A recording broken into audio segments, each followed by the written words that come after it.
Just a few days ago, it seemed that I was stuck in the Zanskar Valley, where I would have to wait for spring until the passes were passable again. The only problem I had with this was that my visa would expire by then, and my plane would leave without me. I feel now that it was very imprudent of me to return to Zanskar in the middle of last month, hoping to get out in time. You can't rely on hope, especially not in the middle of winter in this part of the world. I was determined to get out of here at all cost, because getting stuck here was not an option for me. I decided that at any cost, I would be on the plane to Tashkent, that leaves 20 February. I can get out of here by helicopter if necessary, but it doesn't take off in bad weather conditions either. In addition, Finny called the office in Jammu, and it turned out that the takeaway price for foreigners was €500, which can't be said cheap. Then I have no other choice. I get out on the Cheda Trek route, which is not easy, but not impossible. Walking on the frozen Zanskar River, I can reach Lehat in 2 days. I was determined to get out in time at all cost necessary.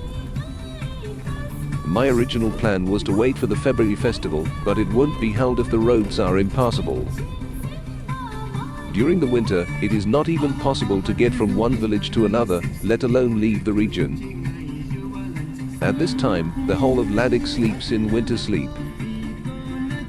I also waited in vain for weeks for the road to Manali to open through Shimla. When I came here, I took the potential risks lightly, naively thinking that the roads were passable for at least one day every week, which was true in December. They also clear the roads of snow when they can, but an avalanche at Shimla claimed 3 casualties among the workers earlier this month. I was in complete despair and did not know what to do when the road to Kargil was suddenly opened for a day. I was very lucky because the next day the road will be closed again due to bad weather. Car convoys started from both directions, taking advantage of this day. I spent an unforgettable 2 months in Ladakh and within that in the Zanskar Valley. Everyone who was with me in my previous videos could see that despite all its difficulties, the Zanskari winter is odd in beauty. From my childhood I was obsessed to get a chance of visiting Tibet and getting to know its very unique culture. But in Greater Tibet, such like in North Korea and in Turkmenistan, hanging around independently is not allowed for outsiders.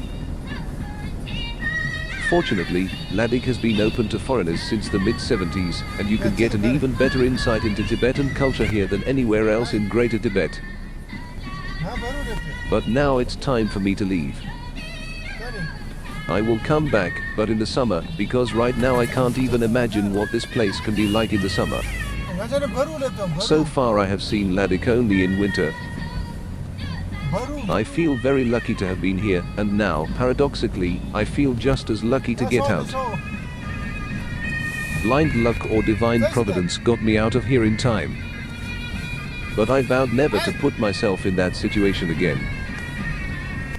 We reach Kargil in the early afternoon, from where I can get to Leh without any problems. I can reach Leh late at night. From there I fly to Delhi.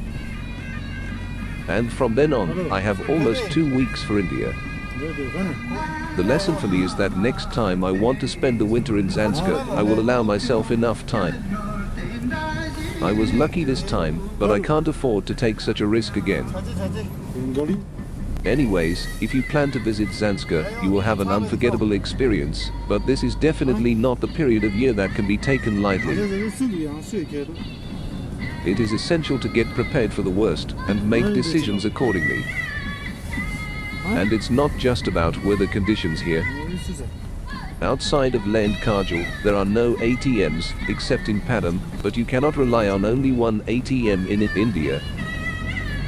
You need to bring plenty of cash, and foreign SIM cards don't work here either.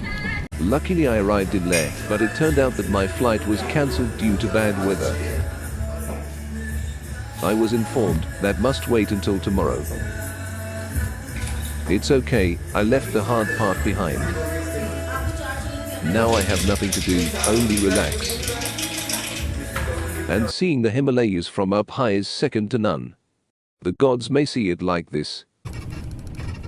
I didn't feel like spending a full week in Delhi, so I set off again for the state of Himachal Pradesh, which is my favorite state in India, after Ladakh of course.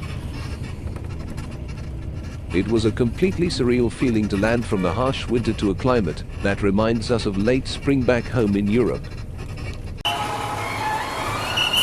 When I boarded in Leh it was minus 20 degrees. 2 hours later when I walked out of the terminal in Delhi, it was plus 32 degrees Celsius. That's a difference of 50 degrees Celsius.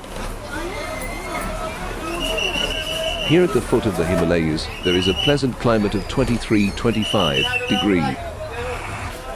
I also cannot ignore the fact that I spent more than 2 months in permanent minuses. Since I arrived in Srinagar in last November, I have hardly ever been above 0 degrees. Although the 32 degrees Celsius in Delhi is 2 degrees below the heat record of my long journey, which was 35 degrees in the Iranian Jodhpur last September, the unexpected shift takes its toll on my body. Interestingly, the coldest day of my trip was in Padam at the end of January, with minus 25 degrees Celsius. I will soon leave India and arrive in the dry climate of Central Asia. Although this is the dry season here in India, it is definitely worth visiting during this time, avoiding the summer monsoon.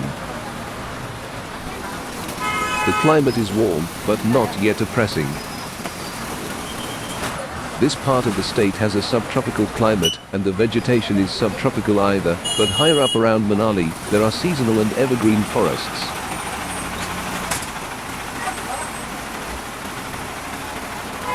Traveling by bus around India is always fun, especially in Himachal Pradesh. Windows on Indian buses can be opened at head height, which is a huge advantage in hot climates. The Himachal Pradesh Road Transport Corporation also operates a bus network connecting major cities in the state. I will return to Delhi next week by night bus, where I will finally leave India. In the next part of my series, I will return home to Europe via the countries of Central Asia and the Caucasus. Thank you for being with me.